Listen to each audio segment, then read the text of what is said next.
Overtime, player safety. These are words that we hear every day. The reality is, overtime is a detriment to player safety.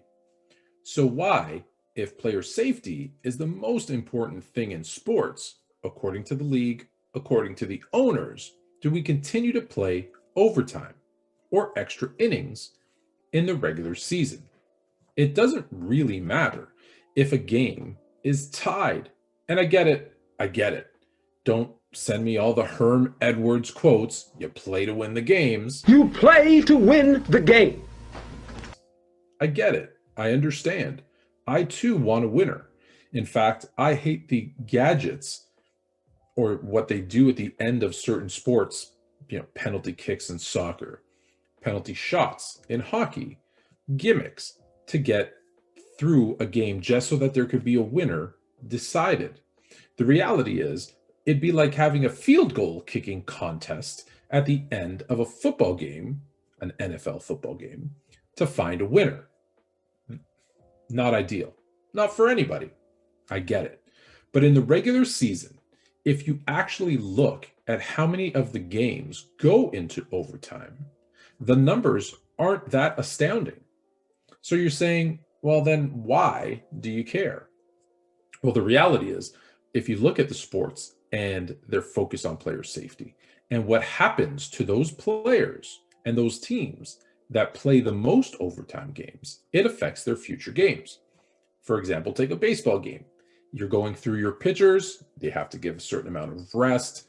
Now you're going 9, 10, 11, 12, 13 innings, and you're using up those pitchers, and now they're not available for the next day. So not only does it take away from the product that you put on the field in that particular case the next day, but it also, screws up your entire kind of plan for what you were doing for that week, especially in baseball when you play 162 games. So let's look at the numbers because that's what matters. And again, before you start saying, I'm crazy, I'm blasphemous for wanting to take overtimes out of the game, just remember, I'm only talking about the regular season. I'm going to give you what I suggest in the playoffs after I'm done there. But as I say that, remember, what are we talking about here? Player safety. How can you help players with safety? You don't make them play extra, and you give them extra time now to rest. So let's take a look. When you're looking at the NBA, 6.2 to 6.4% of games go into overtime. Not that many. That's over the last 5 years on average. So call it 6.3%. It's a little bit higher in the NFL at just over 8%. A little bit higher still in baseball at 9%. The only outlier is the NHL, where they have 23% of their games, on average, going into overtime. However, would your strategy change as a coach if you needed a win? Knowing that there is no overtime, would you try a little bit harder at the end of the fourth quarter in the bottom of the ninth inning to get that win? I think the answer would be yes, because you're right. You play to win the games. And if that's the case, you're not going to play to say, hey, let me just run out the clock on this last 2 minutes. You're going to go for it. If you're in a tie game and you've got 25 seconds left, instead of taking a knee, maybe you try for one big play to put you into field goal position to get you a win. Doesn't that make the game a little bit more exciting as well? I agree. I think it does. So if we bring ties, and let's be honest, there are NFL ties even with overtime. And can we all agree that overtime in the NFL isn't ideal anyways? Okay, so we have an issue with overtime. So if we eliminate the overtime altogether, the games go to a tie in 6, 7, call it 10% of games between the major 4 sports in North America. Is it that bad? It's just the regular season. We have ties there anyways. So let's do it. Let's put player safety first. We eliminate overtimes. And now our players are safer than they were yesterday. But wait, we also need to fix the overtime rules because come playoffs, we're definitely, we're gonna need a winner, and we won't have winners if we don't have a good overtime rule.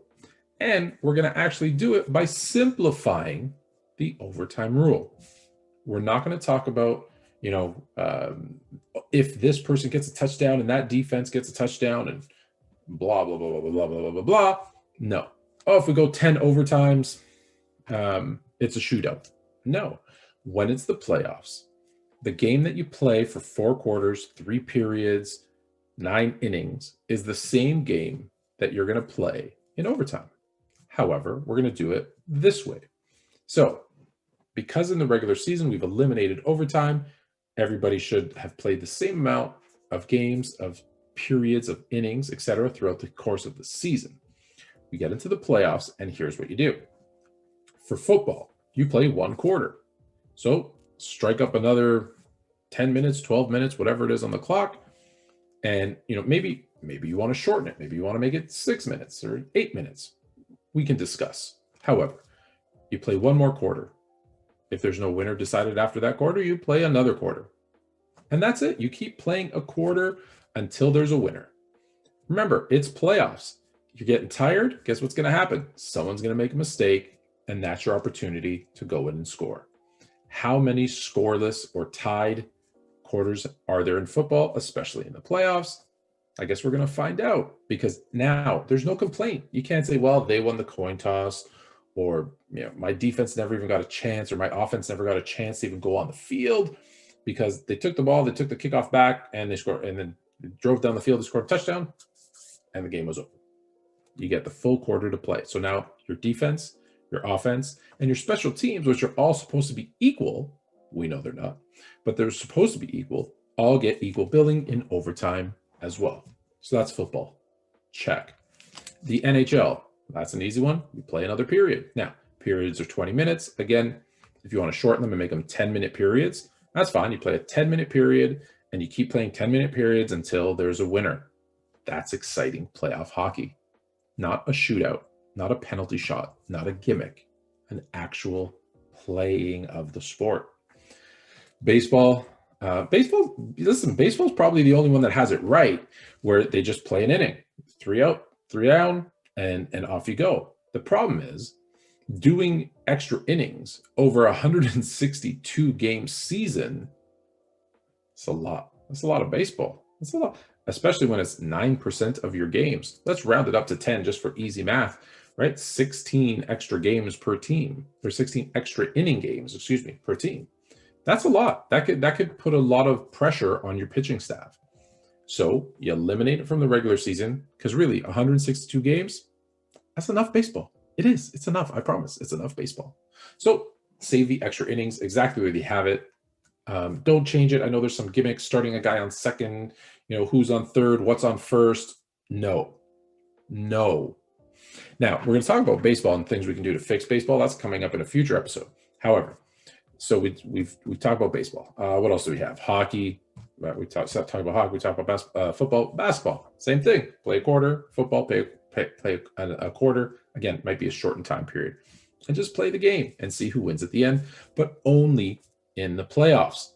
That's my rant on overtimes and why they should be banished from the regular season. Let me know what you think. Be sure to follow Sports Fluent. Check us out on Twitter, Instagram, and TikTok, sports_fluent. Or as always, you could check out sportsfluent.com.